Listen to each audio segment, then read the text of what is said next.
내가 산을 향하여 눈을 들리라. 나의 도움이 어디서 올까? 나의 도움은 천지를 지으신 여호와에게서로다.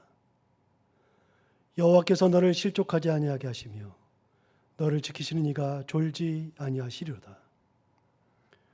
여호와께서 너를 지켜 모든 환난을 면하게 하시며 또 내 영혼을 지키시리로다.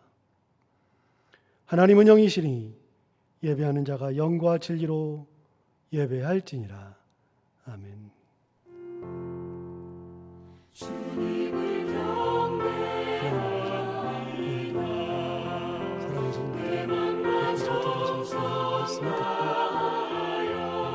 어느 곳에 있든 이렇게 하시고 말씀을 들어주시고 하나님 앞에 온전히 예배하는 귀한 시간이 되게 주옵소서. 예수님 기도합니다.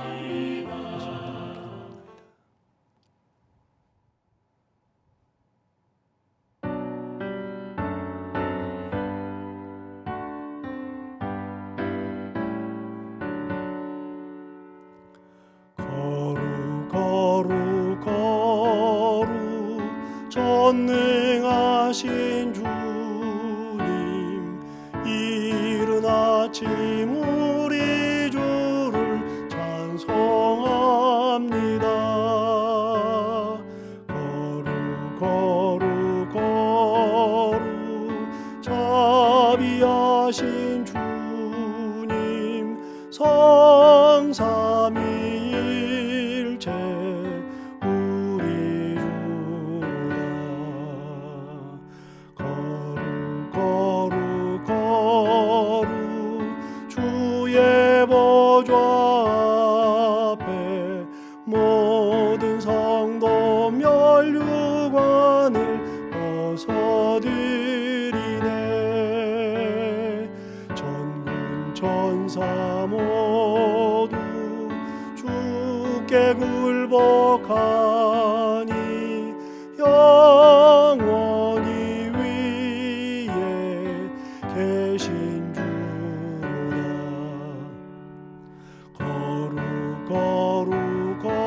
거룩 주의 빛난 영광, 모든 죄인 눈 어두워 볼 수 없도다. 거룩하신 이가 주님밖에 없네. 온전히 전능하신 주로다. 거룩 전능하신 주님, 천지 만물 모두 주를 찬송합니다.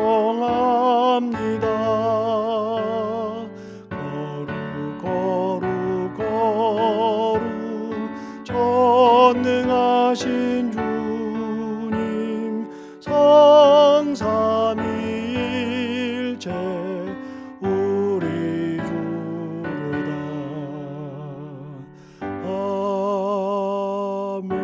아멘. 이제 다 함께 성시를 교독하겠습니다. 성시는 교독문 15번, 시편 27편입니다. 여호와는 나의 빛이요 나의 구원이시니 내가 누구를 두려워하리요. 여호와는 내 생명의 능력이시니 내가 누구를 무서워하리요. 악인들이 내 살을 먹으려고 내게로 왔으나 나의 대적들 나의 원수들인 그들은 실족하여 넘어졌도다. 군대가 나를 대적하여 진칠지라도 내 마음이 두렵지 아니하며 전쟁이 일어나 나를 치려할지라도 나는 여전히 태연하리로다. 내가 여호와께 바라는 한 가지 일, 그것을 구하리니 곧 내가 내 평생에 여호와의 집에 살면서 여호와의 아름다움을 바라보며 그의 성전에서 사모하는 그것이라. 여호와께서 환난 날에 나를 그의 초막 속에 비밀히 지키시고 그의 장막 은밀한 곳에 나를 숨기시며 높은 바위 위에 두시리로다. 이제 내 머리가 나를 둘러싼 데 원수 위에 들리리니 내가 그의 장막에서 즐거운 제사를 드리겠고 노래하며 여호와를 찬송하리로다. 아멘. 그리스도 참미성으로 우리의 신앙을 하나님께 고백하겠습니다. 너희 안에 이 마음을 품으라. 곧 그리스도 예수의 마음이니 그는 근본 하나님의 본체시나 하나님과 동등됨을 취할 것으로 여기지 아니하시고 오히려 자기를 비워 종의 형체를 가지사 사람들과 같이 되셨고 사람의 모양으로 나타나사 자기를 낮추시고 죽기까지 복종하셨으니 곧 십자가에 죽으심이라.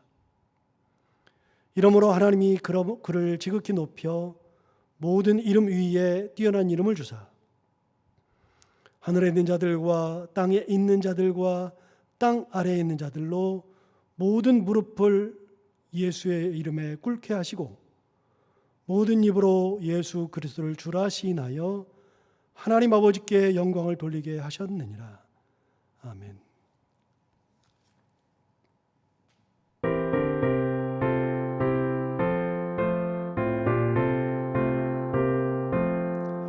예수 따라가며 복음 순종하면 우리 행할 길 완하겠네. 주를 의지하며 순종하는 자를 주가 늘 함께 하시리라. 의지하고 순종하는 길은 예수 안에 즐겁고 복된 길이로다. 해를 당하거나 우리 고생할 때 주가 위로해 주시겠네. 주를 의지하며 순종하는 자를 주가 안위해 주시리라. 의지하고 순종하는 길은 예수 안에 즐겁고 복된 길이로다.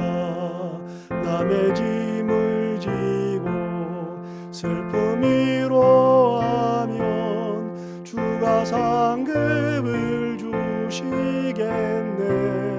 주를 의지하며 순종하는 자를 항상 복 내려 주시리라. 의지하고 순종하는 길은 예수 안에 즐겁고 복된 길이로다. 우리 받은 것을 주께 더 드리면 우리 기쁨이 넘치겠네. 주를 의지하며 순종하는 자를 은혜 풍성케 하시리라.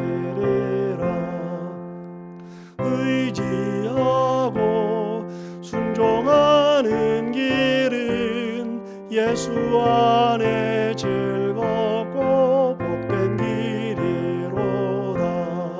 주를 힘입어서 말씀 잘 배우고 주를 모시고 살아가세.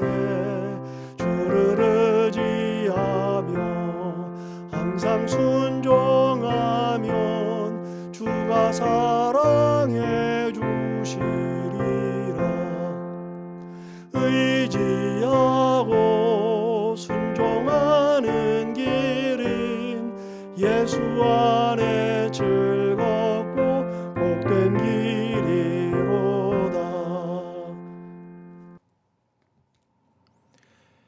하나님 아버지, 이 시간 우리가 각자의 처소에서 마음을 모아 하나님께 예배를 드릴 수 있도록 인도하여 주심에 감사를 드립니다.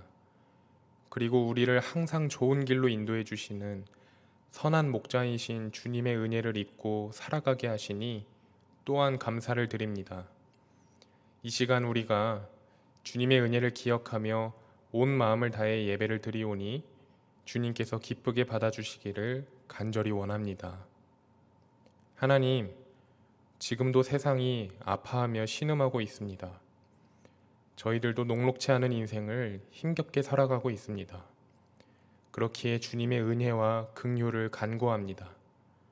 하나님, 저희들을 불쌍히 여겨주시고 저희에게 주님의 은혜를 베풀어 주시옵소서.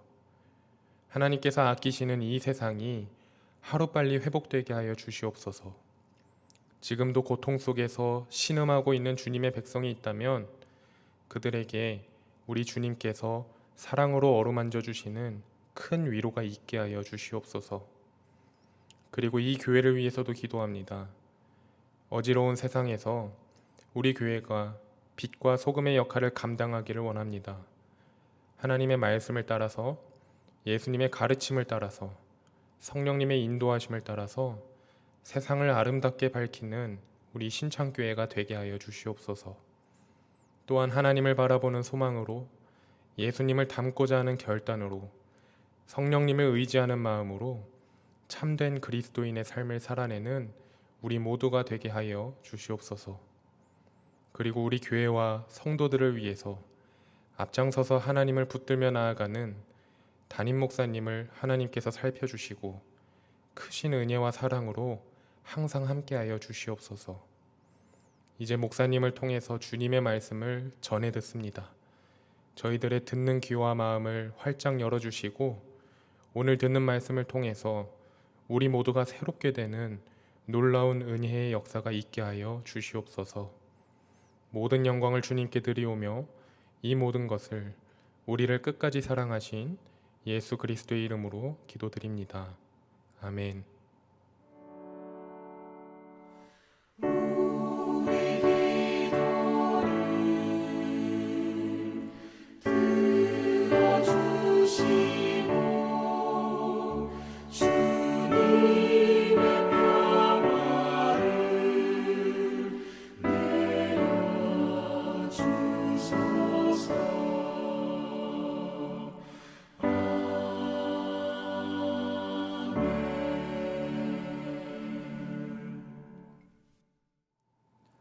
오늘 우리에게 주시는 하나님의 말씀은 신약성경 히브리서 11장 8절부터 10절까지의 말씀입니다. 믿음으로 아브라함은 부르심을 받았을 때에 순종하여 장래의 유업으로 받을 땅에 나아갈새 갈 바를 알지 못하고 나아갔으며 믿음으로 그가 이방의 땅에 있는 것 같이 약속의 땅에 거류하여 동일한 약속을 유업으로 함께 받은 이삭 및 야곱과 더불어 장막에 거하였으니 이는 그가 하나님이 계획하시고 지으실 터가 있는 성을 바랐음이라. 아멘. 1866년 평양 대동강에서는 미국의 장사배인 제너럴 셔먼 호라는 배가 나타나서 조선과의 무역을 타진했고 이를 외세의 침략이라 여긴 조선 정부는 장사는 허울이고 실제는 조선을 침략하는 행위라고 여겨서 양국 간의 장사를 거부하였고 이를 기점으로 제너럴 셔먼호와 평양 군사 간의 싸움이 일어나게 되었었죠. 당시에 거의 모든 배들은 언제 나타날지 모르는 해적들로부터 자신들을 보호하기 위해서 무기를 싣고 다니는 것이 보통이었고 사실 장사배뿐만이 아니라 당대 그리고 아주 오래전에는 모든 장사꾼들은 무술을 다 배우고 무기를 가지고 다녔었죠. 언제 나타날지 모르는 산적, 해적들을 만나야 했기 때문에 그들과 싸워서 이겨야 했으므로 무기를 싣고 다녔었는데 제너럴 셔먼호도 자신들을 보호하기 위해서 무기를 싣고 다니고 있었고 그렇게 제너럴 셔먼호도 무기를 싣고 있었기 때문에 평양군과 무력 싸움이 벌어지고 말았습니다.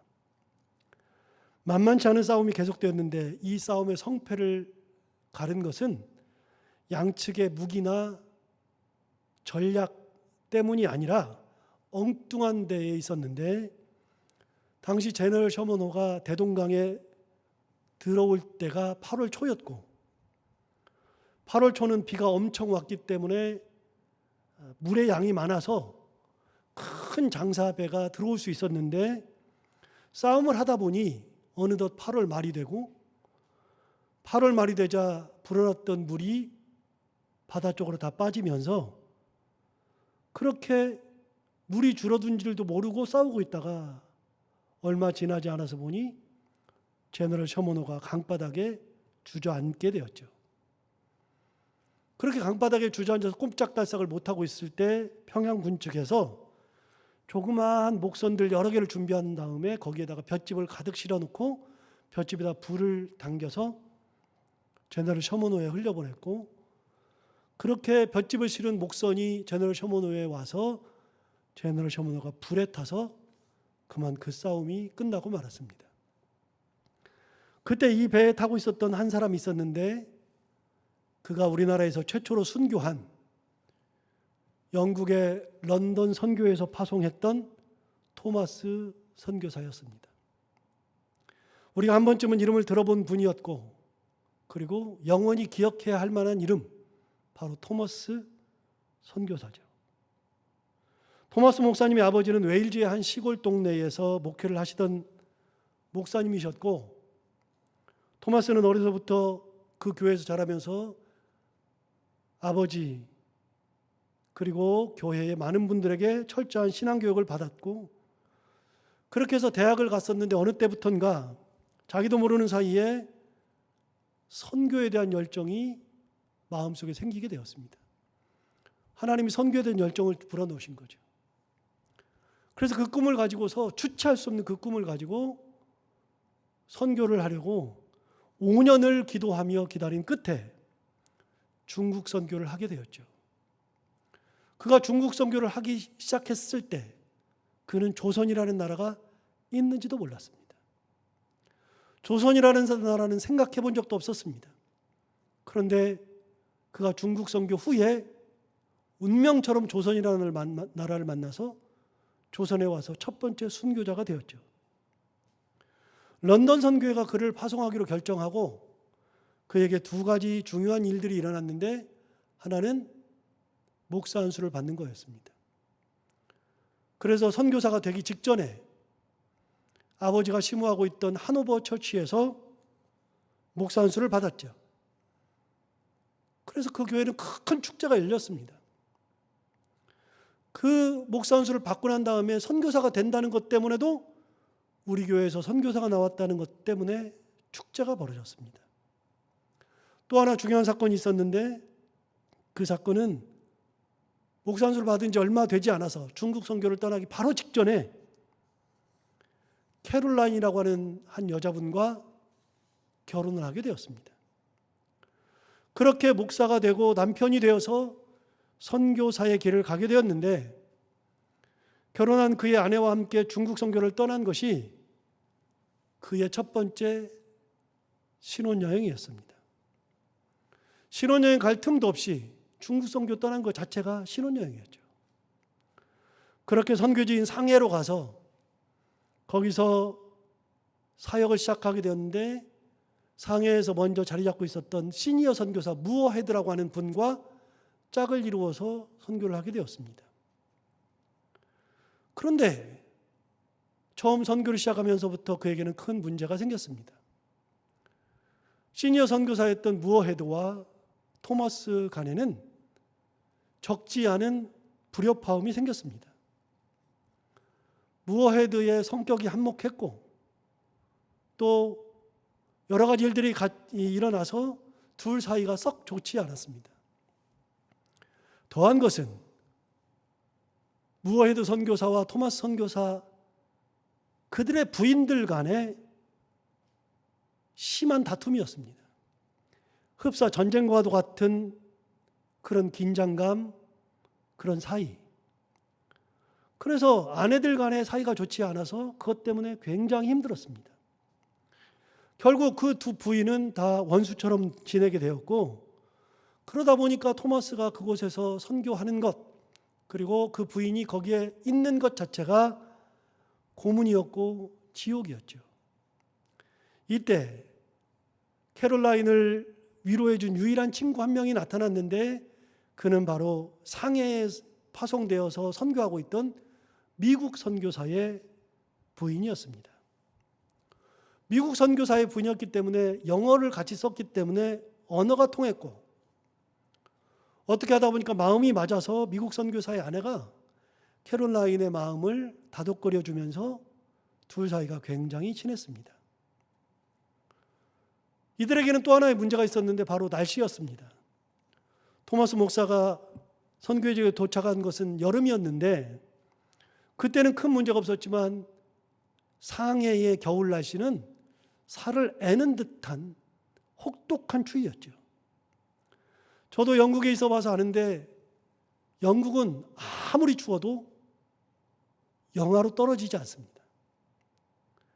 겨울에 오리털 잠바를 입지 않습니다. 사람들이 그냥 솜잠바 입고 다니길래 처음에 제가 무슨 생각했냐면 오리털 잠바 수입해다가 팔면 돈 되겠다 그랬는데 몇 년 지내보니 오리털 잠바를 입을 필요가 없습니다. 날씨가 굉장히 온화합니다. 그런데 토머스 부부가 상해에 있을 때의 겨울은 혹독히도 추웠습니다. 그렇게 겨울을 나면서 3월이 되었습니다. 3월이 되었을 때 토마스 목사는 더 이상은 이 상해에서 함께 사역을 하지 못하겠다 해서 조금 더 따뜻한 지방 즈프라고 하는 지역으로 선교지를 옮길 생각을 하고 거기에 미리 가서 어떻게 선교하고 할 수 있을지 먼저 가서 보고 그 선교지를 옮기려고 자리를 비웠습니다. 당시 아내는 만삭이 되어가고 있었는데 남편이 자리를 비웠을 때 마침 캐롤라인의 친구였던 미국 선교사의 아내가 그만 죽고 말았습니다. 유일하게 말벗이었던 미국 선교사의 아내가 죽자 만삭이었던 토마스 선교사의 아내 캐롤라인이 정신적 충격을 받았고 그것으로 인해서 큰 아픔이 찾아오면서 갑자기 난산을 하게 되었는데 아이를 낳다가 그만 그 아이가 죽고 말았습니다. 그렇게 아이를 잃고 난 다음에 캐롤라인을 보살펴 줄 사람이 한 명도 없어서 캐롤라인이 혼자 누워 지내다가 그만 머나먼 이국 땅에서 쓸쓸하게 죽고 말았습니다. 이 소식을 듣고 급하게 상해로 돌아온 토마스 선교사는 절망하게 되었고 갑자기 자기가 하고 싶은 모든 것들이 다 싫어지기 시작했습니다. 전부가 후회되는 것들이었습니다. 내가 왜 중국으로 왔을까? 내가 왜 상해로 왔을까? 내가 결혼해서 왜 왔을까? 내가 왜 이분 밑으로 오게 되었을까? 모든 것이 후회투성이었고 모든 것이 다 싫었습니다. 선교사로서의 열정이 식고 선교를 하고 싶은 마음도 없어서 런던 선교에다가 나는 더 이상 선교사로서의 사역을 감당할 수 없습니다. 사직서를 내고 통역관으로 살면서 즈프라고 하는 지역으로 옮기게 되죠. 그렇게 몇 년이 지나는 사이 그는 즈프에서 선교하고 있던 알렉산더라고 하는 스코틀랜드 선교사를 만났는데 그와의 교제를 통하여서 점점 선교에 대한 열정이 조금씩 삭뜨고 있었습니다. 그러던 어느 날 알렉산더 선교사의 집에서 함께 식사를 하던 중 조선에서 왔던 두 명을 만나게 됩니다. 김자평과 최선이라는 사람을 만났는데 당시에 그 두 사람이 대화를 하던 중에 자신들은 조선의 천주교인이었고 그리고 조선에도 신앙을 가지고 있으면서 목숨을 걸고 지금도 예배하는 이들이 있다는 소식을 접하게 되었습니다. 조선에는 교역자들도 없는데 자발적으로 생겨난 천주교인들이 그렇게 신앙생활한다는 소식을 듣게 되었죠. 그 이야기를 듣자마자 갑자기 가슴에 열정이 불타오르면서 조선으로 가고 싶다는 그런 마음이 생겼습니다. 그래서 어떻게 하면 조선에 선교를 할까 하면서 그때부터 조선어를 배우기 시작했고 그렇게 한국말을 배우고서 얼마 지나지 않아서 한국에 가려고 조그마한 목선을 구해서 타고 그 배를 타고 오다가 백령도에 도착해서 백령도 사람들에게 중국어로 된 성경을 나눠주고 간 일이 있었습니다. 그때가 1865년이죠. 다시 자기가 살고 있는 동네로 돌아갔다가 거기서 1866년에 하나의 소식이 들리기 시작하는데 제너럴 셔먼으로라고 하는 장사배가 조선과 교역을 하려고 하는데 조선말을 하는 사람이 없다고 조선말을 하는 통역관을 구한다고 그래서 그 소식을 듣자마자 토머스 선교사가 통역관으로 자원하게 되죠. 그래서 제너럴 셔먼의 통역관으로 조선 땅을 밟게 된 겁니다. 그의 마음은 통역이 중요한 것이 아니라 조선에 가서 선교하는 거였는데, 그럼 통역관으로 가서 어떻게 하면 선교할 수 있을까를 고민하던 중에 큰 궤를 여러 짝 구해서 그 궤에다가 한문어 성경을 여러 권을 넣어가지고서 그 궤짝을 싣고 조선으로 오게 되었습니다. 그런데 그 배가 평양 앞바다에서 싸움을 하다가 그만 불에 타서 좌초하고 만 것이죠. 그 배에 타고 있었던 많은 이들이 다 죽었습니다. 불에 타서 죽기도 하고 뛰어내려서 무트로 나오다가 칼이나 창에 찔려서 죽기도 했었죠. 살아남은 사람은 한 명도 없었습니다. 토머스 목사님 역시도 배에서 뛰어내려서 무트로 향했는데 무트로 향할 때 토머스 선교사의 어깨 위에는 궤짝 하나가 들려 있었습니다. 그 궤짝을 가지고 와서 무트로 도착하기 얼마 전에 궤짝을 뜯어서, 무트로 도착하면 죽으니까 거기서 궤짝을 뜯어서 한문으로 된 성경을 사람들에게 던져주기 시작했습니다. 누구든지 이 성경을 읽고 하나님을 만나고 구원을 받으라고 소리 치면서 성경을 나누어 주었습니다. 그렇게 성경을 뿌리다가 본인은 성경 한 권을 가슴에다 품은 채 무트로 들어오게 되었고, 거기서 군사들이 죽이려고 할 때 무릎을 단정히 꿇고 성경을 품고 하나님 앞에 기도하다가 그 자리에서 칼에 찔려서 죽었습니다. 여러분, 우리가 기억해야 할 이름 토머스 선교사의 간단한 삶이었습니다. 그래서 저는 영국에 유학 갔을 때 가장 먼저 이분의 아버지가 목회했던 교회를 찾아갔었는데, 가서 보니까 이 교회는 시골 동네 중에 시골 동네여서 성도 5명이 지키고 있는 사라져가는 교회였습니다.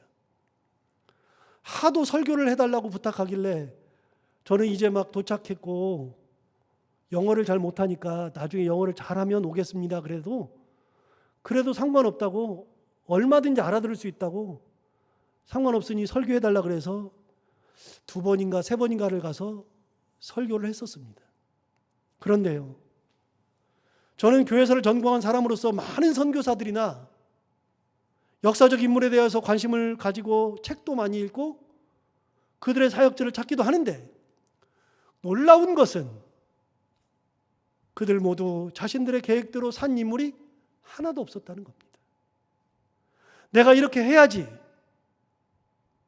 이것을 해야지, 이때 해야지, 그렇게 계획해서 자기 뜻대로 뭔가를 하고 산 사람들이 한 명도 없다는 사실을 발견할 때가 많습니다. 자기들의 계획은 어느 순간 다 사라지고 자기도 모르는 사이에 무언가에 이끌려서 살아가고 있는 삶, 그런 삶을 그분들은 살고 있었습니다. 그리고 그렇게 살다 보면 훗날 돌이켜보면 그것이 하나님의 뜻이었다는 것을 발견하게 되는 것이죠. 토머스 선교사가 갈등하기 위해서 선교지를 간 것은 아니거든요.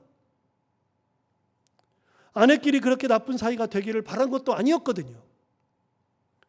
자기는 아내랑 함께 선교지를 가서 선교를 하면 하나님께서 가장 좋은 것으로 준비하고 가장 좋은 결과를 주실 거라는 믿음으로 가지고 갔는데, 현실은 그렇지 않고 결혼한 지도 1년도 되지 않은 아내가 죽고 말았습니다. 선교지를 갔는데 결국은 아내를 장사하고 말았던 것이죠. 여러분, 만약 그것을 알았다면, 미리 알았더라면 토마스가 중국 선교를 갔었을까요? 중국을 갔다 한들 그렇게 갈등이 많은 상해로 갔을까? 무헤드 선교사 밑으로 들어가서 선교를 했을까? 알았다 그러면 절대로 안 했을 거 아닙니까?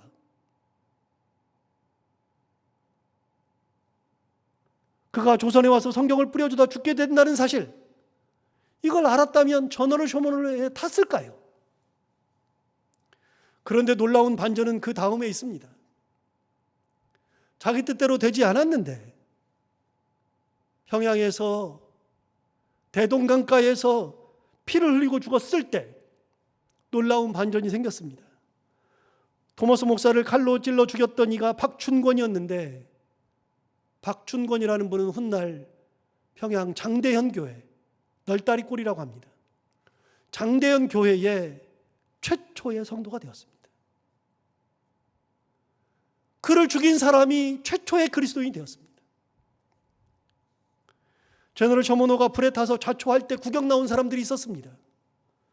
그들 중에 11살짜리 최치량이라는 사람이 있었는데, 그 11살짜리 꼬마가 토마스 선교사가 뿌려주는 3권의 성경책을 품에 안고서 돌아왔습니다. 며칠 후에 그 배에서 주운 거를 폐기하지 않으면, 그러면 큰 일이 벌어진다는 소식을 듣고 어린 나이에 너무 두려워서 최치량이 그 성경을 강가에다가 던져서 버렸습니다. 그렇게 성경이 흘러가고 있었는데 평양 강가에 나와 있던 한 사람, 박영식이라고 하는 사람이 뭔가가 흘러가는데 보니까 그게 뭘까 하고서 주웠더니 그것이 토마스 선교사가 죽으면서 던져줬던 성경이었습니다. 박영식이라는 사람은 글을 잘 몰라서 그게 뭔지도 모르고 가져다가 자기 집에다가 벽지로 사용했습니다. 그렇게 벽지로 사용하고 있었는데 최치령이라고 하는 그 11살짜리 소년이 어느 날 많이 커서 장성해서 주막을 열게 되었는데, 어디서 열까 하다가 집을 하나 사서 주막을 열었는데 그 집이 바로 자기가 물에 던져서 흘러가던 성경을 주워서 자기 집 벽지로 사용했던 박영식이라고 하는 집에, 그 집을 사게 되었던 겁니다. 여러분, 우연처럼, 너무나도 우연처럼 운명이 찾아온 겁니다. 최치량이 그렇게 주막을 하고 있었을 때 그곳에 들렀던 유명한 두 분이 계셨습니다. 평양신학교를 처음으로 세웠던 마페 선교사와 장로교 최초의 목사가 7명인데 그 7명 중에 한 명이었던 한석진 목사님이 둘이서 같이 그 주막에 들르게 되었습니다. 하룻밤을 자려고 방에 들어갔는데, 방에 들어가서 딱 쳐다보니 벽에 벽지가 붙어 있는데 그 벽지가 뭔가 찬찬히 읽어보니 성경이었습니다. 이게 무슨 성경일까 하고 가만히 보니 중국에서 발행된 성경, 그것이 바로 토마스 선교사가 몇십 년 전에 죽으면서 던져주었던 성경이었습니다. 그걸 보고서 마페 선교사와 한석진 목사님이 엉엉 울었다는 거 아닙니까? 엉엉 울면서 하나님 앞에 기도했다는 겁니다. 여러분, 놀랍게도 최치량 씨는 그 이후에 한석진 목사님의 전도를 받고 아까 말씀드렸던 장대현 교회 널다리꼴을 세우는 장본인이 되기도 했었습니다. 여러분, 토마스 목사님은 이런저런 파란만장한 삶을 살 거라는 생각을 하지도 못했고, 그가 중국에 가면 어떤 일이 기다리고 있었을지에 대해서도 아무것도 몰랐습니다. 다만 어느 날 갑자기 하나님께서 그에게 찾아와서 선교에 대한 강한 열망을 불어넣어 주시고, 그걸 받았을 때 자기도 모르게 5년 동안이나 기도하면서 기다리고 녹화하던 끝에 선교사가 되었습니다. 아내와 함께 그 머나먼 이역만리의 길을 가서 하나님 기뻐하시는 일을 한다고 하면서 그 아내를 1년도 되지 않아서 하나님 곁으로 돌려보내고, 그리고 낙심해 있다가 결국은 대동강까지 와서 피를 흘리고 최초의 순교자가 되었던 겁니다. 여러분, 토마스 선교사가 자기의 길을 알고 갔을까요? 자기가 가는 길은 하나도 모릅니다. 아까도 말씀드렸지만 하나님의 뜻대로 살아갔던 사람들의 전기를 읽어보고 그들의 삶을 돌이켜보면 자기의 뜻대로 살다 간 사람이 하나도 없습니다. 자기도 모르는 사이에 부르심을 받아서 그 부르심대로 살다 보니 그 부르심 가운데에는 고통도 있고 고난도 있고 역경도 있고 여러 가지 삶의 곡절이 있는데, 그 곡절을 지나서 끝까지 하나님 부르신 그 길, 하나님께서 인도하시는 그 길을 따라가 보니, 그러니 그 길 끝에 가서 보니 그 모든 길이 하나님의 인도였던 겁니다. 그 길이 꽃길이든 가시밭길이든 하나님께서 부르신 부름이라면 모두 순종해서 따라갔던 인물들, 그분들이 위대한 인물이 되었습니다. 위대한 인물은 다 그렇게 하나님의 뜻에 순종해서 따라갔던 사람들이었습니다. 어떤 이는 그렇게 하나님의 뜻대로 가보니 죽음의 길을 갔었고, 어떤 이는 그렇게 하나님의 뜻대로 가서 평생 교회 개척하는 일을 했고, 어떤 이는 하나님의 뜻대로 가서 믿지 않는 가정에 들어가 믿지 않는 가정을 복음화하는 일로 평생을 보내기도 했고, 어떤 이는 하나님의 뜻대로 가서 거린들만을 위해서 살아가는 분도 계셨고, 어떤 이는 나병 자를 위해서 평생을 헌신하는 분도 계시고, 어떤 이는 장애인들을 위해서 살기도 하고, 어떤 이는 핍박 속에서 의를 세우는 일을 하기도 하고, 사람마다 자기가 부르신 하나님의 뜻대로 순종해서 가다 보면, 그 길을 믿음으로 가다 보면, 은혜 가운데 가다 보면, 그 길이 어떤 길이든 내게 주어진 그 길을 가면 하나님의 뜻 가운데서 살아간 위대한 인물이 다 된다는 겁니다. 여러분, 위대한 인물, 그러니까 꼭 마치 토마스 선교사님이나 성경에 나오는 많은 인물만 생각할 수 있는데 그게 아니고요. 하나님은 그걸 우리한테 원하신 적도 없고요. 여러분, 위대한 인물은 바로 여러분 한 사람 한 사람이 다 위대하고요. 저도 위대합니다. 하나님의 뜻대로 살아가고 부르심에 순종해서 가면 그 길이 모두 다 위대한 길인 거죠. 토마스 목사님이 죽으면서 오늘날 한국 교인들이 자신을 최초의 선교사로 기억할 거라고 생각이나 하고 죽었겠습니까? 오늘날 지금 이 시간에 이 강대상에서 토마스 목사님에 대한 설교를 할 거라고 생각이나 했었겠습니까? 그런 거는 생각에도 없었습니다. 다만 자기에게 주어진 하나님의 은혜, 부르심에 대한 순종 가운데 그 길을 갔었을 때 하나님께서 그를 높이 들어서 쓰신 거죠. 욥을 기억하십니까? 욥은 동방의 의인이었고 당대 최고의 부자였습니다.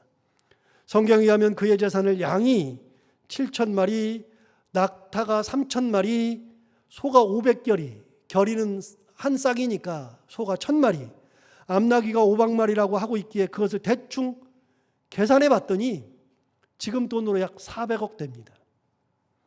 400억이면 지금도 큰 돈이지만 돈이 귀하고 물건이 귀하던 그때는 이것은 상상도 되지 않는 정말로 많은 돈이었습니다. 그런 엄청난 재산을 가지고 있던 그는 자녀들도 아들 7에 딸 3을 둔 자녀의 복을 받기까지 한 위대한 사람이었죠. 그런 그가 자녀들 생일만 되면 잔치를 한 후에 혹시라도 모를 죄, 모르고 지은 죄가 있을까 봐 아이들을 다 불러 모아놓고 속죄제를 드렸습니다. 그런 정도로 하나님을 사랑했고 자녀들을 믿음으로 양육했죠. 그러니 그와 같은 일을 다시 찾을 수가 없어서 동방의 의인이라고 하지 않았습니까? 그러던 그가 모든 재산을 다 잃고 자녀까지 다 잃었습니다. 그렇게 모든 것을 다 잃는데 반나절이 걸리지 않았습니다. 우리는 성경을 보면서 욥을 잘 아니까 그러려니 하고서 별 감흥 없이 그렇게 성경을 보는데요. 여러분 한번 생각해 보세요. 만약에 그것이 나한테 일어난다면, 내가 가지고 있는 모든 재산을 일순간에 다 잃어버린다면, 길거리로 나가야 된다면, 내 자녀들이 죽어버린다면, 여러분 그건 상상도 못하는 얘기 아닙니까? 이것도 우리는 실감에 잘 안 와닿아요. 실제로 우리가 경험하지 않았기 때문에. 말이 되지 않습니다. 욥은 모든 것을 다 잃었습니다. 그것도 순식간에. 거기다가 자신의 몸에 욕창이 생기기 시작해서 너무 가려웠습니다. 온 몸이 고름투성이었죠.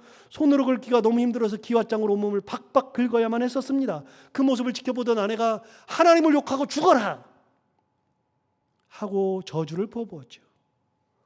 아내로서는 하나님이 이해가 되지 않았고 그런 남편도 미쳤다는 생각이 들었습니다. 여러분 이것이 욥의 인생이죠. 우리는 욥이 믿음으로 고난을 이겨냈다, 끝까지 하나님을 바라봤다 하는 것에 초점을 맞추고 훗날 하나님께서 그에게 2배의 은혜를 주셨다는 것에만 신나서 좋아하지만, 그래서 믿음으로 살아야지 결단하긴 하지만 욥처럼 사는 것은 불가능합니다. 여러분 그게 욥이었습니다. 그가 가야 했던 길은 그런 길이었죠. 그의 길은 고난을 겪어야 하는 길. 모든 것을 다 잃고도 그래도 하나님을 붙들고 살아야 하는 길. 그게 욥의 길이었습니다. 여러분 욥이 한 게 뭡니까? 욥이 무슨 성전을 건축했습니까? 아니면 거린들을 위해서 살았습니까? 아니면 나병 환자들을 위해 살았습니까? 자기 재산을 나눠주기로 했습니까? 욥이 얼마나 대단을 했습니까? 여러분 안 했습니다. 욥은 그런 일을 하지 않았습니다. 뭔 일 했느냐? 욥은 고난당한 것이 그의 일이었어요. 그게 그가 가야 하는 길이었죠. 고난당하는 길을 갔을 때 끝까지 하나님을 붙들고 살아가야만 했던 그것이 욥의 숙명이었습니다. 그리고 그는 그의 길을 갔죠. 그의 길을 갔을 때 하나님께서 그를 위대하게 만드신 겁니다. 우리 모두 다 똑같습니다. 저는 저의 길이 있고 여러분은 여러분의 길이 있는 거죠. 토마스 선교사님은 우리가 감당할 수 없는, 감당할 수조차도 없는 그런 길을 가야만 했었습니다. 그게 그의 길입니다. 욥이 이런 것들을 미리 알았을까요? 토마스 목사님이 그랬던 것처럼 미리 알았을까요? 이런 엄청난 일들이 일어날 줄 알았다면 뭔가 준비를 했을 겁니다. 다른 궁리를 했을 겁니다. 그런데 그는 앞일을 알지 못했습니다. 그저 하나님의 뜻에 따라 살다 보면 이런 고난을 겪기도 했었고 이런 어려움으로 인하여서 최악의 나락으로 떨어져 살기도 했었습니다. 그리고 그런 가운데 끝까지 하나님을 바라보며 살았던 것이 전부였습니다. 이런 것들이 다 믿음이죠. 내가 어떤 길을 가든 어느 상황에 처해 있든 그곳에서 주어지는 하나님의 인도하심을 묵묵히 따라가는 것, 그것이 믿음이죠. 따라서 믿음은 내 뜻대로 갈 길을 정하는 것이 아니라, 내 뜻대로 상황을 정리하는 것이 아니라 하나님께서 주시는 그 뜻, 하나님께서 마련하신 그 상황을 그대로 따라가는 것이 믿음입니다. 왜 그래요가 아니라 하나님이 뜻이므로, 난 못해요가 아니라 하나님께서 나로 하여금 가시게 하셨으므로 믿음의 길을 가는 겁니다. 저는 아브라함 역시 믿음이 대단하다고 생각합니다. 그에 대한 기록은 창세기 12장 1절부터 나오는 것인데, 그 전까지는 침묵하다 갑자기 창세기 12장이 되어서 아브라함에 대한 기사가 나오기 시작합니다. 근데 아브라함에 대해서 첫 번째 기사가 뭐냐? 창세기 12장 1절에 이렇게 기록되어 있습니다. 여호와께서 아브라함에게 이르시되 너는 너의 고향과 친척과 아버지의 집을 떠나 내가 내게 보여줄 땅으로 가라. 하나님께서 아브라함에게 나타나시는 장면입니다. 이게 아브라함에 대한 첫 번째 기록입니다. 아브라함이 누군지 뭐 했는지 아무 기록이 없고요. 그냥 아브라함에 대해서 그냥 뜬금없이 툭 나왔는데 그때 나온 기록이 뭐냐? 여호와께서 아브라함에게 이르시되 너는 너의 고향과 친척과 아버지의 집을 떠나 내가 내게 보여줄 땅으로 가라. 이게 아브라함에 대한 첫 번째 기록이라는 것이죠. 어느 날 갑자기 하나님께서 아브라함에게 모든 것을 다 버리고 내가 내게 보여줄 땅으로 가라고 말씀하신 겁니다. 딴 곳으로 가라는 거죠. 그렇게 하나님께서 아브라함에게 말씀하셨을 때 아브라함이 어떻게 행동하죠? 4절에 보면 답이 나옵니다. 이에 아브라함이 여호와의 말씀을 따라갔고 롯도 그와 함께 갔으며 아브라함이 하나를 떠날 때에 75세였더라. 성경에서 말하는 대로 아브라함은 75세의 노인이 되어서 그 노구의 몸을 이끌고 하나님께서 말씀하신 대로 길을 떠났습니다. 그가 길을 떠났을 때의 나이가 75세라고 성경은 분명하게 기록하고 있으니까 우리는 다 알고 있잖아요. 75세의 길을 떠난 거. 그런데 중요한 것은 4절에 나오는 말씀 중에 가장 중요한 단어가 첫 번째 나오는데 그게 뭐냐면 바로 이해라고 하는 단어입니다. 이해라고 하는 단어는 하나님과 논쟁을 하지 않았다는 겁니다. 하나님과 논쟁을 하면 논쟁을 한 다음에 따라갈 텐데 아브라함은 하나님과 논쟁을 하지 않았습니다. 그냥 하나님께서 말씀하셨으므로 너는 너의 고향과 친척과 아버지의 집을 떠나 내가 내게 보여줄 땅으로 가라 그랬을 때 그 말을 듣자마자 이에 아브라함이 여호와의 말씀을 따라 갔다. 아브라함이 자기 생각을 가지고서 따라간 것이 아니라 하나님의 말씀을 따라서 간 겁니다. 하나 물어볼까요? 아브라함이 바보 멍청입니까? 아브라함이 그렇게 멍청해요? 생각이 없어요? 이 길이 어떤 길인지 몰라요? 여러분 바보 멍청이 아니거든요. 그런데 생각이 없는 것도 아닌데요. 그런데 이에 아브라함이 여호와의 말씀을 따라갔다. 75세의 나이에. 1955년에 나온 영화 중에 쿠오바디스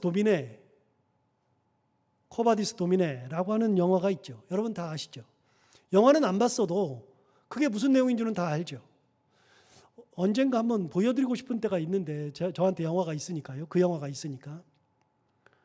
그 영화에 의하면 로마에서 선교 사역을 하고 있던 베드로가 큰 박해가 났을 때 박해를 피해서 로마를 떠나 딴 곳으로 가려고 로마를 떠나는 장면이 나옵니다. 마지막 장면인데 그 장면에서 쭉 로마 밖으로 걸어 나가는데 그걸 아피아가도라 그러거든요. 아피아가도는 로마의 길들을 아피아라고 하는데 로마로 향하는 모든 길을 아피아라 그러는데 그 아피아가도 굉장히 큰 아피아가도를 통해서 쭉 가고 있는데 저 멀리서 누군가가 터벅터벅 걸어오고 있는 모습이 보여서 그분에게 묻죠. 그분을 자세히 보죠. 그래서 가만히 보니까 그분이 바로 예수님이거든요. 그래서 묻죠. 쿠오바데스 도미네. 여러분 쿠오바데스는 어디로 가십니까? 라는 뜻이잖아요. 도미네는 주님 그런 뜻이고 우리말로 하면 주님 어디로 가십니까? 그러자 예수님 말씀하십니다. 나는 네가 버린 로마로 다시 들어가 십자가를 지려 한다. 그 말을 듣자마자 베드로가 그 자리에서 발길을 돌려 로마로 들어가서 십자가를 거꾸로 지고 죽게 되잖아요. 그래서 그 아피아 가보면 쿠오바데스 도미네 교회가 있어요. 지금도. 그 교회가 가면은 큰 교회의 한 중간에 이게 쇠로 쇠꼬챙이로 요 강대상 요 만하게 쇠꼬챙이로 이렇게 꽂혀 있고 사람들이 들어가지 못하도록 막았습니다. 거기 그 안에 보면 돌이 하나 있는데 돌이 크게 이렇게 있는데 그 돌에 가만히 내려다보면 발자국이 딱 찍혀 있습니다. 그 발자국이 예수님 거라는 겁니다. 저는 이제 믿거나 말거나 하지만 그래서 그 교회 이름이 쿠오바데스 도미네 교회입니다. 거기서 예수님을 만났다는 겁니다. 여러분, 베드로가 예수님을 만나자마자 묻는 게 뭐죠? 주님 어디로 가십니까? 당연한 거 아닙니까? 교회를 가다가 아는 사람 만나면 물어볼 때 뭐라고 물어봐요? 어디 가세요? 물어보죠. 여행 갑니다. 그러면 꼭 먼저 물어보는 게 어디예요? 뭐예요? 어디 가세요? 어디 가는데요? 어디 가죠? 여러분, 사람들은 뭔가를 하려고 할 때 항상 물어봅니다. 어디 가십니까? 목적지에 관심이 많습니다. 당연한 거 아니겠습니까? 그런데 여러분, 하나님께서 아브라함에게 말씀하실 때 1절에서 정확하게 얘기합니다. 내가 내게 보여줄 땅으로 가라. 쉽잖아요. 가나안으로 가라 그러면 쉽잖아요. 가나안을 예비했으니 가나안으로 가라 그러면 되잖아요. 그런데 여러분, 놀랍게도 성경은 그렇게 기록하지 않습니다. 하나님이 뭐라고 말씀하시냐면 내가 내게 보여줄 땅으로 가라.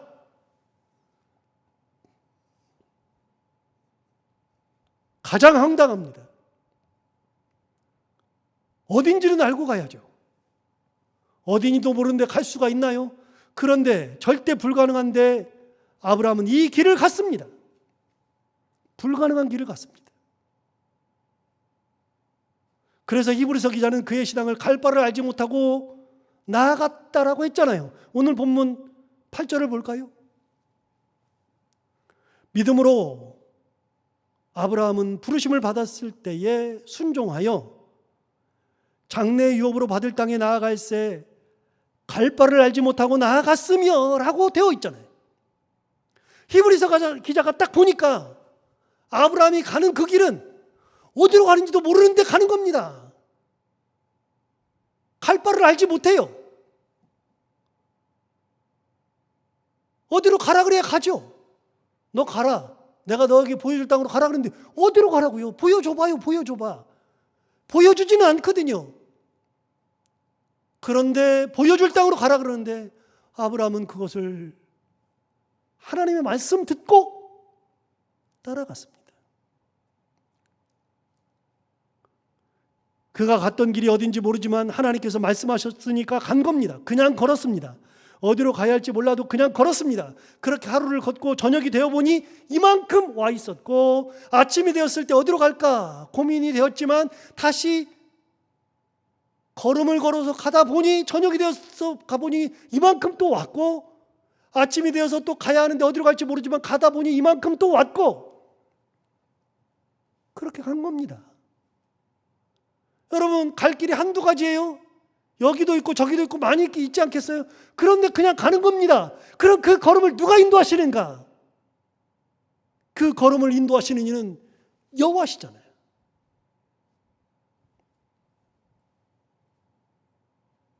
당장 한 발을 떼어놓기 어렵잖아요.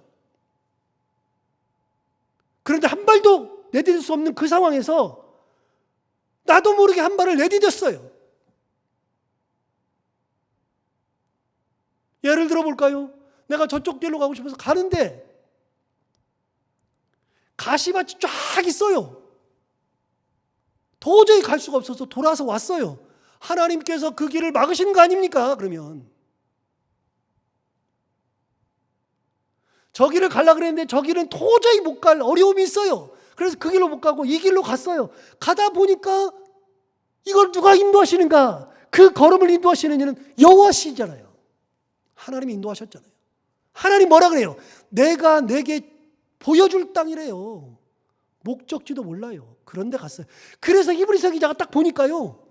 아브라함이 이걸 한마디로 정리하면 갈 바를 알지 못하고 나아간 사람이에요. 따지지 않고 간 사람이에요. 하나님이 가라 하니까 간 거요. 거기서 무엇이 기다리고 있는지 어느 곳인지 하나도 모릅니다. 그러나 그냥 간 겁니다. 그렇게 가서 보니까 유업으로 받을 땅이었습니다. 하나님이 이께서 예비하신 땅. 8절을 다시 볼까요? 이렇게 이야기합니다. 믿음으로 아브라함은 부르심을 받았을 때 순종하여 그다음 뭐라고 돼 있어요? 장래의 유업으로 받을 땅에 나아갔세. 갈바를 알지 못하고 나아갔다. 여러분 그가 간 곳이 뭐냐면 장래의 유업으로 받을 땅. 그 하나님께서 장래 유업으로 받을 땅을 예비하신 거예요. 그 땅을 예비하셨는데 아브라함 보고 가래요. 가라는데 어딘지도 몰라요. 그런데 내가 너에게 보여줄 땅으로 가봐. 그래서 가게 되는데 말씀 순종하고 갔더니 그 길이 뭐냐? 장래 유업으로 받을 땅으로 간 거예요. 땅으로. 여러분 갈 바를 알아야 돼요. 모르잖아요. 토마스 목사가 언제 알고 갔어요? 몰랐잖아요. 여러분 다윗은 자기가 고난 중에 광야에서 어떻게 살지 알고서 그 광야 생활했어요? 몰랐잖아요. 우리도 모르잖아요. 여러분 우리가 제 기준으로 하면 55년을 사는데 55년 동안 제가 살아왔던 길을 살아와 보니까 여기까지 온 거예요. 그때 무슨 일이 일어났고 그때 무슨 일이 일어났고 그때 내가 그것도 했고 저것도 했는데 계획하고 간 길이 별로 없어요. 우리의 길은요 믿음의 길이라고요. 계획하고 여기까지 왔어요? 제가 우스갯소리로 가끔 얘기하지만 여러분 계획하고서 여기 앉아 계셔요. 저는요 신대원 다닐 때 광진교 밑에 살았다니까요. 천호동 그쪽에 광진교 공국거리 있는데 가끔 이렇게 지나가다가 한 번씩 들를 때도 있어요. 제가 살았던 데를. 얼마 안 걸려요. 걸어서 10분밖에 안 걸려요. 여러분 여기서. 그런데 여러분 신대원 다닐 때 암사동이라는 걸 내가 몰랐어요. 이곳에 교회 있는 것도 몰랐고요. 신창교회가 있는 줄도 몰랐어요. 제가 여기서 목회할 줄도 몰랐어요. 여러분 엄청 기도하고 여기 왔고요. 여러분도 엄청 기도해서 저를 청빙한 거예요. 여러분 제가 올 줄 알았어요? 아니 모른다니까요. 우리는 한 치 앞도 몰라요. 가야 할 길을 몰라요. 사람 만나는 것도 똑같아요. 여러분 사람 만나는 것도요. 제가 제 아내를 만난 것도 그것을 비롯해서 여러분을 만난 것도 계획하고 만났나요? 하나님께서 이끄시는 대로 와보니 그렇게 된 거 아니에요. 좋은 사람 만나고 존경하는 사람 만나고 의미 있는 사람 만나는 것도요 계획하고 만나는 게 아니에요. 하나님께서 인도하시니까 그 길 가서 보니까 그거를 만나는 거예요. 여러분 보세요. 아브라함이 내가 장래에 유업으로 받을 땅으로 간다가 아니고 하나님께서 지시할 땅으로 보여줄 땅으로 가라 그랬더니 가서 보니까 하나님께서 예비하신 장래 유업으로 받을 땅에 딱 간 거예요. 이게 우리는 다요 앞날을 모르고 살아요. 한 명도 아는 사람이 없어요. 근데 믿음으로 가서 보면 하나님께서 그 길 끝에서 하나님이 예비하신 길로 나를 인도하시는 거예요. 그 길이 토마스 선교사처럼 순교사의 길이든 그 길이 거린을 위한 길이든 그 길이 욥처럼 고난만 당하다가 고난 속에서도 끝까지 하나님을 만나고 하나님을 붙들고 사는 그 길이든 그 길이 예수 믿지 않는 가정에 들어가서 평생을 헌신하면서 예수 믿게 하는 그 길이든 누구를 고쳐내는 길이든 여러분 알고 가는 것이 아니라 하나님께서 예비하신 길 나를 이끄시는 길로 가다 보면 장래 유업으로 받을 땅에 가는 거예요. 그래서 여러분 믿음으로 순종하는 게 중요한 거라니까.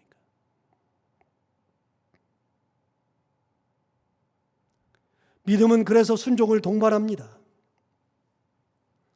절대 믿음은 절대 순종으로 이어집니다. 믿음이 있어야 순종하죠. 믿음이 없으면 순종 안 한다니까요. 믿음이 없으면 따라가지 않아요. 벌써 퀘스천 마크 같아 생겼는데 왜 가지? 왜 그러지? 믿음이 있으면요 그냥 하는 거예요. 저분을 내가 믿으니까 그걸 내가 믿으니까. 저도 번지 점프는 안 해봤는데요.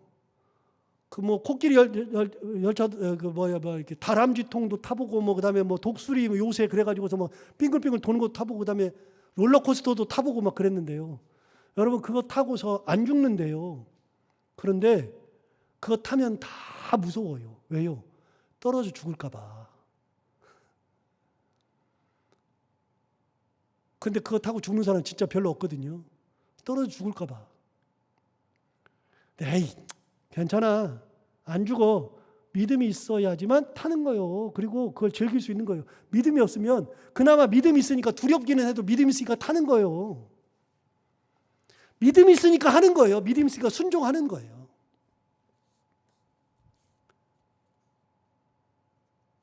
그래서 여러분 8절에 다시 보면 이렇게 얘기했습니다. 믿음으로 아브라함은 부르심을 받았을 때에 뭐 했어요? 순종했다고요. 믿음이 있었기 때문에 순종한 거예요. 하나님을 절대 믿었기 때문에 순종한 거예요. 몰라도 간 거예요. 계속해서 9절을 볼까요? 9절 보시면 믿음으로 그가 이방의 땅에 있는 것 같이 하나님의 같이 약속의 땅에 거류하여 동일한 약속을 유업으로 함께 받은 이삭 및 야곱과 더불어 장막에 거하였으니 그랬어요. 여러분 뭔 말인지 잘 모르겠죠? 그래서 제가 공동번역 성서를 준비했습니다. 이 9절에 대한 말씀을 공동번역 성서에서 보다 명확하게 얘기 줍니다. 뭐라고 하냐면 이렇게 얘기합니다. 아브라함 그는 믿음이 있었기 때문에 약속의 땅에서도 같은 약속을 물려받은 이삭과 야곱과 함께 천막을 치고 나그네와 다름없는 생활을 하며 머물러 살았습니다. 여러분 그 약속의 땅에 갔다 그래서 뭐가 보장돼요? 하나님께서 유업으로 마련한 그 땅 간다 그래서 보장돼요? 하나님께서 사실은 그 땅 주신 것은요 아브라함 시대가 아니라 모세, 여호수아 시대에 주신 거예요. 500년 지나고 600년 지났을 때 그 땅을 주신 거예요. 약속의 땅이지만 장래 받을 땅이지만 그런데 그 땅 가가지고 아브라함한테 뭐가 달라져요? 아무것도 달라지지 않죠. 그런데 하나님께서 그 땅 주신다는 믿음을 가지고 있었던 아브라함 그러기 때문에 믿음이 있었기 때문에 그 땅에서도 이삭과 함께 야곱과 함께 천막 치면서 살았다는 겁니다. 그 좋은 곳 다 버리고 자기 살던 곳 다 버리고 나그네와 다름없는 생활을 하며 살았대요. 그래도 믿음으로 산 거예요. 제가 나그네와 같은 삶을 해봐서 아는데 그거 절대 못합니다. 해서도 안 됩니다. 그런데 진짜 나그네와 같은 삶을 살았습니다. 왜요? 믿음이 있었기 때문에 그렇습니다. 그래서 아까 공동번역 성서에 뭐라고 시작하냐면 그는 믿음이 있었기 때문에로 시작합니다. 믿음이 있었기 때문에. 하나님을 믿으면 그런 삶이 가능한 것이고 거기에 불평할 이유마저 사라집니다. 그저 감사할 뿐이죠. 여러분 아브라함의 믿음을 이렇게 설명합니다. 히브리서 기자가 보니까 말도 안 돼요. 갈 바를 알지 못했어요. 그런데 믿음으로 가는 겁니다. 순종의 길을 가는 겁니다. 그리고 그렇게 믿음의 길을 가보니 하나님께서 예비하신 땅에 이르게 된 것이죠. 여러분 우리도 한치 앞도 모르지만 내게 주어진 삶의 여러 정황들이 다 다르지만 그렇게 다른 환경 속에서 어떤 이는 이 길을 믿음으로 가고 어떤 이는 저 길을 믿음으로 가듯이 나에게 주어진 것을 가지고 믿음으로 가면 하나님께서 가장 좋은 길로 인도하신다. 내게 맞는 장래 유업으로 받을 만한 그 땅에 이르게 하신다. 그 믿음을 가지고 살아가는 저희들 모두가 다 되기를 바랍니다. 기도하겠습니다. 하나님 아버지 감사합니다. 오늘도 귀한 말씀으로 깨우쳐 주셔서 감사합니다. 아브라함 바라보면서 우리도 말도 되지 않지만 갈 바를 알지 못하고 순종의 믿음으로 따라갔던 아브라함과 같이 우리도 우리에게 주어진 길이 무엇이든 그 길이 이 길이든 저 길이든 그 길이 꽃길이든 가시밭길이든 그 길이 사람들이 싫어하는 길이건 사람들이 다 가려고 하던 길이건 하나님께서 나를 이끄시는 대로 믿음으로 순종하여 살아가는 저희들 모두가 다 되게 하여 주옵소서. 예수님 이름으로 기도하옵나이다. 아멘.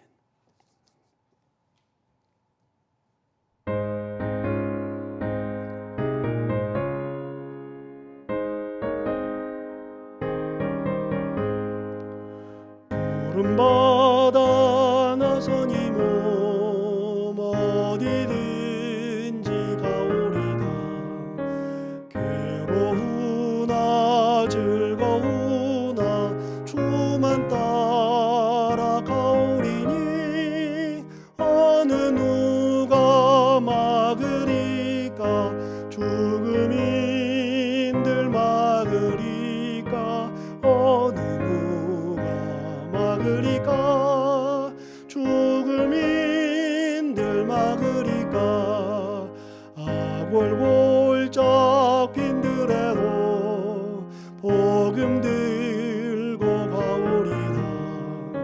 소돔 같은 거리에도 사랑 안고 찾아가서 종의 몸에 지닌 것도 아낌없이 드리리라. 종의 몸에 지닌 것도 아낌없이 드리리다. 존귀 영광 모든 권세 주님 홀로 받으소서. 멸시천대 십자가는 제가 지고 가오리다. 이름 없이 빛도 없이 감사하며 섬기리다. 이름 없이 빛도 없이 감사하며 섬기리다.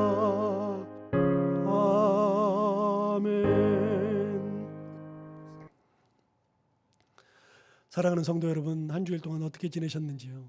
더운데 이 더위 가운데서도 건강 잘 챙기고 잘 지내셨을 거라고 믿습니다. 문제가 생기면 저한테 연락이 올 텐데 그러지 않은 것만 해도 무소식이 희소식이라고 연락 없는 것이 얼마나 감사한지 모르겠습니다.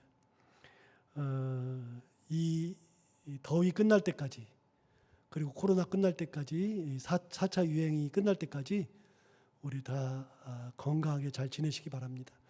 한편으로 생각해 보면 얼마나 더운지 숨을 쉴 수가 없어요. 밖을 돌아다닐 수가 없는데, 한편으로 생각해 보면 이런 기간에 그 4차 대유행으로 인해서 대면 예배가 안 되는 것이 오히려 감사하다.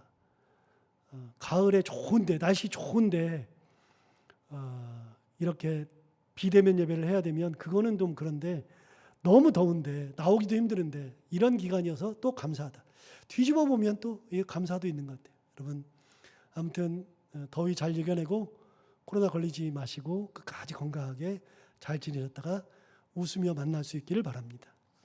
자, 이제 내일 모레면은 말복이에요. 말복 지나면은 더위는 꺾인다 그러는데 내일 모레 지나면은 한풀 꺾일 겁니다. 아무튼 선선한 가을이 오기 전에 하루빨리 만날 수 있기를 소원합니다. 건강하시기 바랍니다. 사랑합니다, 여러분.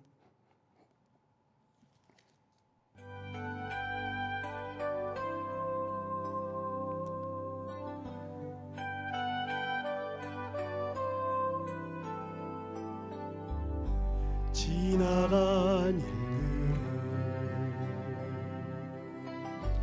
기억하지 않고 이전에 한 모든 일 생각지 않으리. 사막의 강물과 길을 내시는 주, 내 안에 새 일행하실 주만 바라보리라. 자기 가슴에 손을 얹고 주 나를 보호하시고 날 붙드시리. 나는 보배롭고 존귀한 주님의 자녀라. 옆 사람 축복하겠습니다. 주 나를 보호하시고 주 나를 보호하시고 널 붙드시리.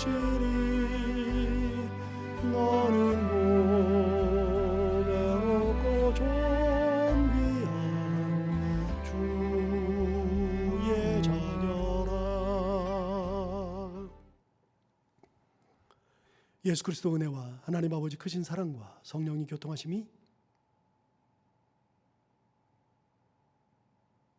갈 바를 알지 못하지만 하나님 말씀하셨으므로, 하나님 부르셨으므로, 하나님의 뜻이 계심으로 그 말씀 앞에 순종하고 부르심 앞에 순종하며 뜻 앞에 순종하면서 아브라함과 같은 믿음으로 순종하여 그 길을 따라가기를 간절히 소원하고 그렇게 살기를 결단하는 흩어진 곳곳에서 예배하고 있는 사랑하는 성도들 한 분 한 분의 머리 위에, 사랑하는 성도들 한 가정 위에, 자녀들 한 사람 한 사람 머리 위에 성도들의 생업과 기도하는 기도 제목들과 사랑하는 성도들 모든 사람들의 건강 위에 주께서 피 흘려 세우신 이 교회와 이 나라의 민족 위에 지금부터 영원까지 함께 하옵시기를 간절히 축원하옵나이다. 아멘. 하나님 아버지, 주께서 인도하옵소서. 하나님 아버지 인도하여 주옵소서. 사랑하는 성도들 이번 한 주도 어느 곳에 있든지 어떤 상황이든지 무엇을 하든지 끝까지 하나님을 바라보며 하나님 은혜 가운데 살아가는 성도들 다 되게 하여 주옵소서. 하나님께서 지켜주신 놀라운 은혜의 삶을 살아가는 귀한 한 주가 되게 하여 주옵소서. 찬양하는 귀한 시간, 예배하는 귀한 시간, 말씀을 따라가는 귀한 시간 갖고 하나님의 뜻에 순종하며 살아가는 저희들 다 되게 하여 주옵소서.